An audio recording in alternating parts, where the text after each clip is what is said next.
Time ডিস্টেন্সের question, আরেকটা interesting question দেখবো কি বলছে। দেখো বলছে একজন ক্যান্ডিডেট যে অফিসে যাচ্ছে 1/4 of the speed at which he return home from his office. মানে অফিসে যেতে যে গতিতে যায় ফেরে তার 4 গুণ গতিতে। তো আমি মনে করেছি যে অফিস থেকে ফেরার গতি 4x নিলাম, তাহলে যাওয়ার সময় অবভিয়াসলি গতি এক্স হতে পারে। চাইলে তুমি এটাকে এক্স, এটাকে 1/4 অফ এক্স মানতে পারো, বা অন্য যে কোনো ডেটা হতে পারে।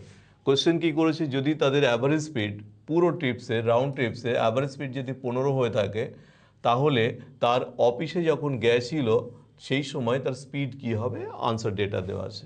তো কোশ্চেন আনসার তো ভ্যারাইটি ওয়েতে হতে পারে। আমরা জানি যে একই ডিস্টেন্স গিয়ে ফেরাতে যদি তার অ্যাভারেজ স্পিড বের করি, সেই অ্যাভারেজ স্পিডের ফর্মুলা হচ্ছে 2xy by x plus Y.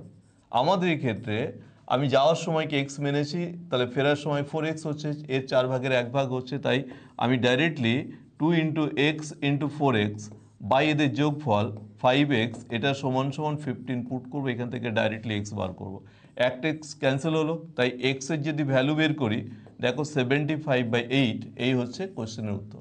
এখন এটা মনে হতে পারে যে পরীক্ষা হলে অ্যাভারেজ স্পিডের ডেটা না দিয়ে অন্য কিভাবে উত্তর করা যায়। আরেক 2-1 সেকেন্ডের সময় নাও। এই যে যাচ্ছে এবং ফিরছে এই দুটো ডেটার এলসিএমকে ডিস্টেন্স মান, আমি মানছি যে এদের যে এলসিএম হবে সেটা হচ্ছে 4x কিলোমিটার। তাহলে এই 4x কিলোমিটার যদি x কিলোমিটার গতিতে যায়, তাহলে এটা যেতে তার 4 ঘন্টা, আর এটা যদি 4x কিলোমিটার গতিতে সেম পথ রিটার্ন করে তাহলে 1 ঘন্টা, তাহলে যাতায়াতে মোট 5 ঘন্টা লাগলো। এখন যাওয়ার সময় 4x যাচ্ছে ডিস্টেন্স, রিটার্ন করছে 4x, তাই অ্যাভারেজ স্পিড হচ্ছে 8x/5। অঙ্কের ডেটে এটা 15 লেখা আছে, এখান থেকে x ফাইন্ড আউট করো, দেখো 75/8 হয়ে যাচ্ছে। I hope clear question.